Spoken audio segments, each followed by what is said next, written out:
Selamat bertemu kembali pada perkuliahan K3.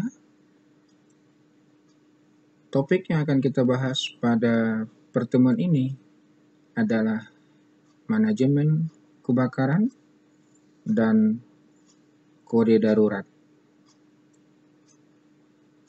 Kebakaran bisa dimanage sehingga risiko yang akan terjadi serendah mungkin atau sedapat mungkin tidak terjadi kebakaran.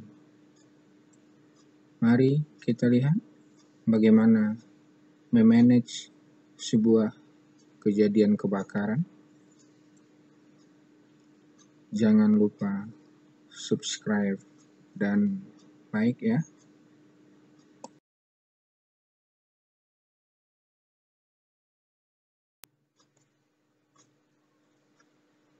Apa itu sesungguhnya yang disebut kebakaran? Kebakaran adalah api yang tak terkendalikan. Jadi, seandainya pun ada api, tetapi kalau api tersebut dapat dikendalikan, belum disebut suatu kebakaran. Jadi kebakaran itu adalah api yang membesar yang tidak dapat dikendalikan manusia. Mari kita lihat pengenalan kebakaran. Penyebab kebakaran itu adalah api. Apa yang dimaksud dengan api? Api adalah hasil akhir dari sejumlah reaksi kimia, baik itu pembakaran atau oksidasi yang berunsurkan bahan bakar, oksigen, dan panas. Pembakaran reaksi berantai yang menghasilkan energi panas yang mencakup untuk disebarkan kepada bahan bakar lainnya untuk menjadi ikut terbakar. Akibat pembakaran inilah yang menyebabkan api tidak dapat dikendalikan. Jadi terjadinya api ada 3 unsur. Ada unsur panas, ada unsur benda atau bahan bakar, ada unsur udara. Ketiga unsur inilah yang perlu dikendalikan sehingga kebakaran itu juga bisa dikuasai.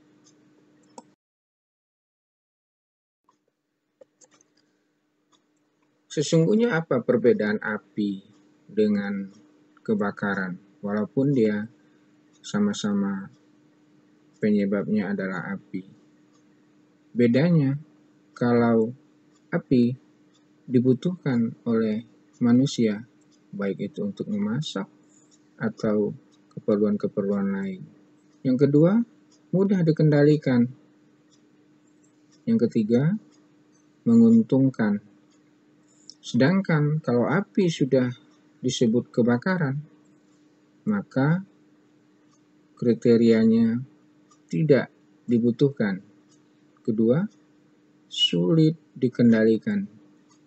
Ketiga, merugikan. Jadi, definisi daripada sebuah kebakaran, suatu peristiwa yang disebabkan dari api yang tidak dapat dikendalikan atau dikuasai, baik besar maupun kecil, disengaja atau tidak, dan menimbulkan kerugian harta benda, cacat, bahkan korban jiwa manusia.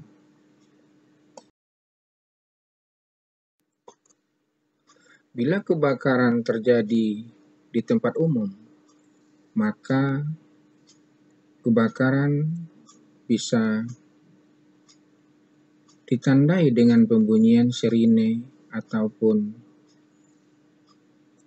hal-hal lain yang untuk memberi kode kepada masyarakat. Tetapi apabila kebakaran itu terjadi di rumah sakit, maka pembunyian sirine itu tidak dianjurkan. Justru itu, di rumah sakit ada penetapan yang disebut dengan kode kedaruratan. Kode kedaruratan untuk kebakaran di rumah sakit adalah warna merah dan diucapkan dengan kode red, artinya kode warna untuk kebakaran. Sedangkan kode kedaruratan lain ada kode biru atau kode blue, adalah kode warna untuk kegawat daruratan resusitasi. Ada kode pink, adalah kode warna untuk penculikan bayi. Ada kode black, warna hitam, adalah kode warna untuk ancaman bom. Kemudian kode brown, warna coklat, kode warna untuk evakuasi ke titik kumpul. Ada kode oranye, adalah kode untuk warna bencana eksternal. Kemudian ada kode yellow, kode warna untuk bencana internal. Kalau di industri, kode yellow digunakan untuk kegawat daruratan bahan B3. Justru itulah di rumah sakit harus ada kode-kode yang tidak diketahui oleh si pasien, sehingga pasiennya menjadi tetap tenang walaupun keadaan kedaruratan, sehingga petugas akan membantunya dengan baik demi keselamatan bersama.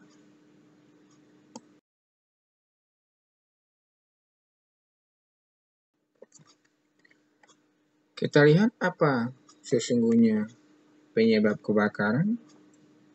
1. Terbatasnya keterangan dan pengetahuan tentang kebakaran, sehingga api yang kecil tidak diatasi, sehingga membesar tidak bisa dikuasai. 2. Kelalaian manusia. 3. Kesengajaan. 4. Faktor alam. Akibat bencana alam, gempa, bisa terjadi kebakaran. Jadi ada 4 faktor ini yang menyebabkan terjadinya kebakaran.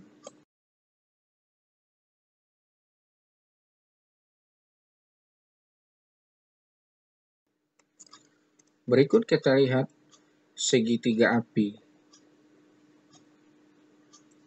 Dengan melihat segitiga api, maka kita akan bisa menentukan langkah untuk mengatasi api tersebut. Pada segitiga api ada udara, ada panas, ada bahan bakar. Ketiga faktor ini bisa kita atasi untuk membuat api bisa dikendalikan. Bila terjadi suatu kebakaran, maka dari faktor udara kita harus melakukan pengisolasian. Ini adalah tindakan pencegahan supaya api tidak membesar. Dari segi panas, maka dilakukan pendinginan. Itulah makanya kalau untuk memadamkan api dilakukan penyemprotan dengan air. Sedangkan dari segi bahan bakar, kita lakukan penguraian. Jadi diusahakan supaya tidak terjadi lagi aliran bahan bakar ke tempat terjadinya kebakaran. Dilakukan pemisahan, pengisolasian bahan bakar sehingga api tidak membesar dan bisa dikendalikan. Jadi ada 3 untuk tindakan pencegah kebakaran: pengisolasian, penguraian, dan pendinginan.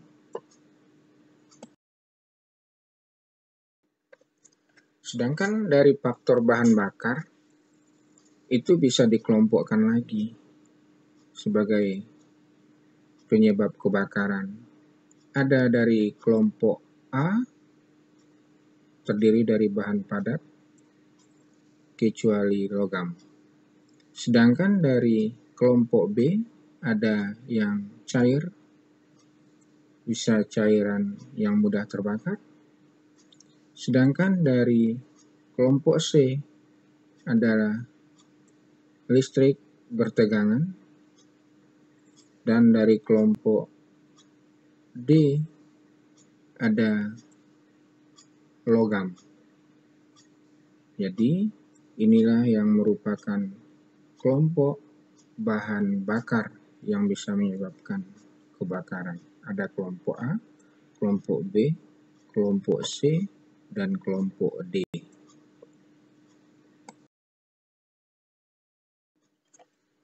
Berikut kita lihat secara rinci sumber api menurut kelasnya. Menurut SAA, Standard Australian Association, kelompok A, sumber kebakaran pada benda yang mudah terbakar yang menimbulkan arang atau karbon. Contohnya, kayu, kertas, karton, kardus, kain, kulit, dan plastik. Sedangkan yang dimasuk dalam kelompok B adalah kebakaran pada benda cair dan gas yang mudah terbakar. Contohnya bahan bakar, bensin, lilin, minyak tanah, tiner, dan bahan yang menimbulkan arang atau karbon. Sedangkan yang masuk pada kelompok C adalah kebakaran pada benda akibat listrik atau yang mengandung aliran listrik.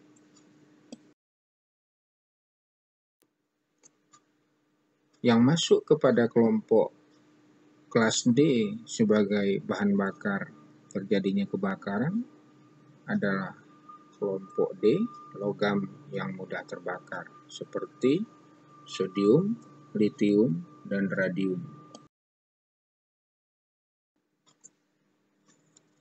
Kebakaran tidak harus ditakuti, karena risiko itu mungkin saja terjadi tanpa dikehendaki. Justru itu yang penting adalah bagaimana keterampilan dan kemampuan untuk melakukan manajemen penanggulangan kebakaran.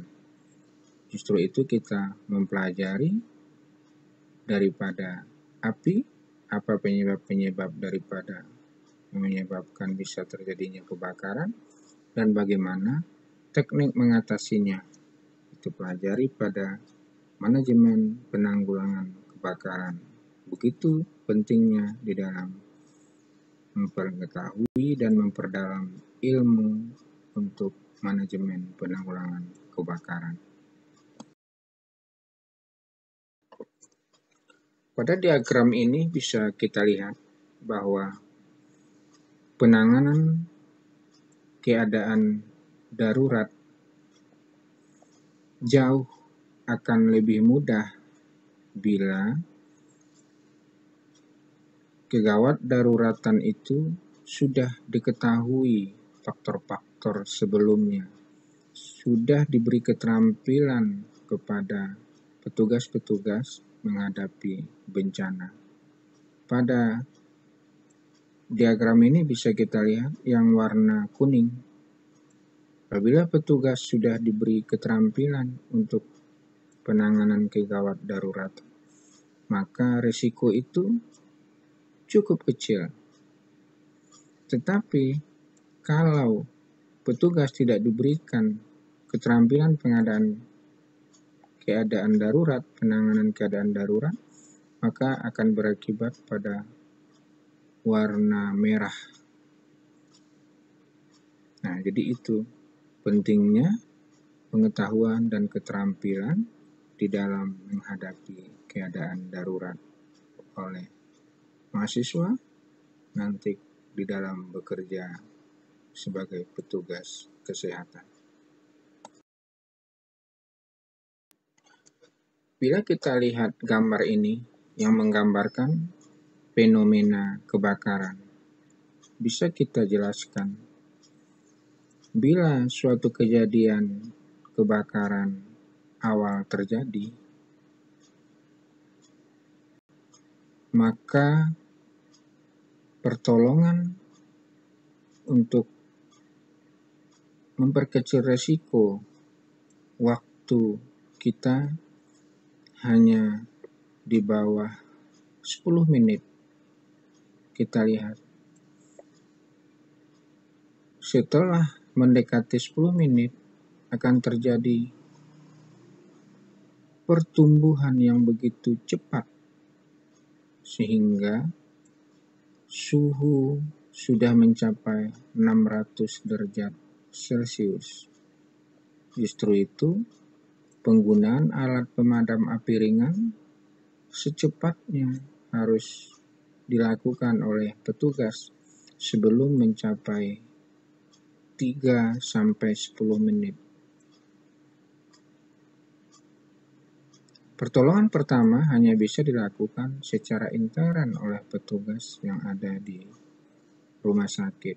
Setelah 10 menit, api sudah tidak bisa dikendali, baru ada pertolongan dari pihak luar dari ruangan tersebut. Kemudian, setelah 10 menit, suhu sudah mencapai 600-1000 derajat Celcius. Itu api sudah sulit untuk dikendalikan. Justru itu harus ada keterampilan awal petugas di dalam pengelolaan kebakaran dengan menggunakan pemadaman awal dengan APAR.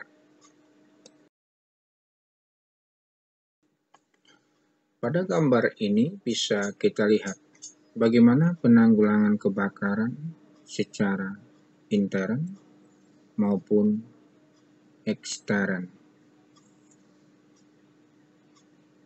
Mengatasi kebakaran secara intern itu ada 3 lapis. Lapis 1 adalah pemadaman dengan menggunakan APAR. Sedangkan lapis 2 itu pemadaman kebakaran dengan hidran oleh regu pemadam kebakaran rumah sakit. Kemudian ada lapis 3, pemadaman kebakaran dengan hidran yang lebih banyak dari lingkungan rumah sakit itu sendiri. Apabila pemadaman lapis 1, lapis 2, lapis 3 sudah tidak bisa memadamkan api, itu suhu sudah mencapai 600 sampai 10.000 derajat Celcius.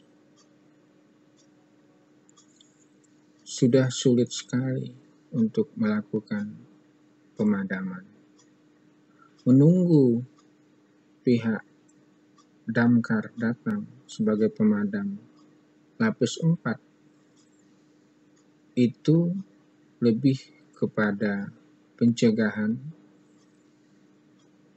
untuk meluasnya api ke gedung-gedung sekitarnya. Justru itu sangat penting sekali kemampuan petugas di lapis 1, lapis 2 maupun lapis 3.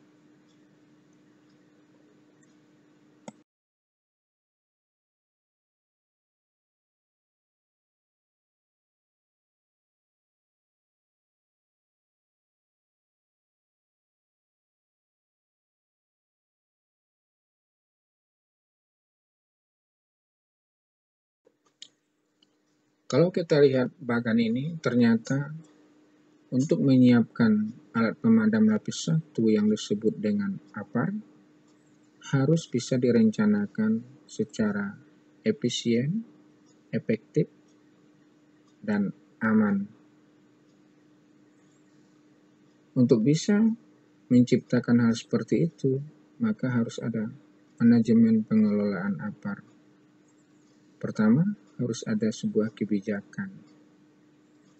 Kemudian, harus ada perencanaan berdasarkan asesmen risiko di tempat kita sendiri, berapa banyak APAR yang dibutuhkan, apa jenis APAR yang kita pilih sesuai dengan fire risk assessment. Kemudian harus ada pengadaan, realisasi jumlah APAR yang dibutuhkan. Kemudian harus ada penempatan yang mudah dilihat, mudah dijangkau. Kemudian harus ada pemeliharaan secara teratur sehingga APAR itu betul-betul memenuhi syarat untuk segera digunakan. Harus jelas jenis dan ukuran APAR-nya, tidak terlalu besar dan isinya sesuai dengan bahan sebagai faktor risiko yang menyebabkan kebakaran. Kemudian petugas harus kompeten dan mempunyai sertifikat. Justru itu harus ada pelatihan APAR secara rutin sehingga betul-betul petugas di tempat kerja, di rumah sakit terampil untuk menggunakan APAR dengan benar.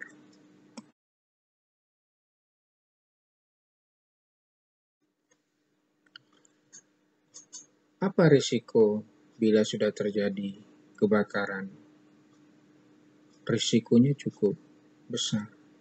Bisa pertama, kerugian harta benda. Yang kedua, risikonya bisa korban jiwa atau cacat.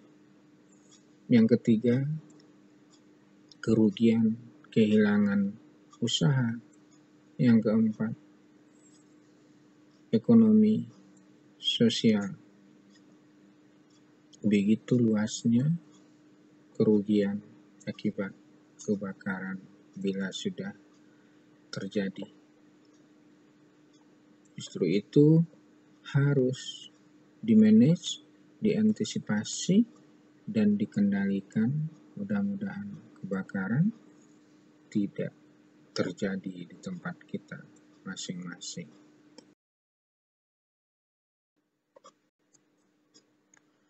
Demikianlah materi yang bisa kita paparkan pada topik manajemen kebakaran. Semoga dapat mencegah dan kita terhindar dari kebakaran. Jangan lupa like ya.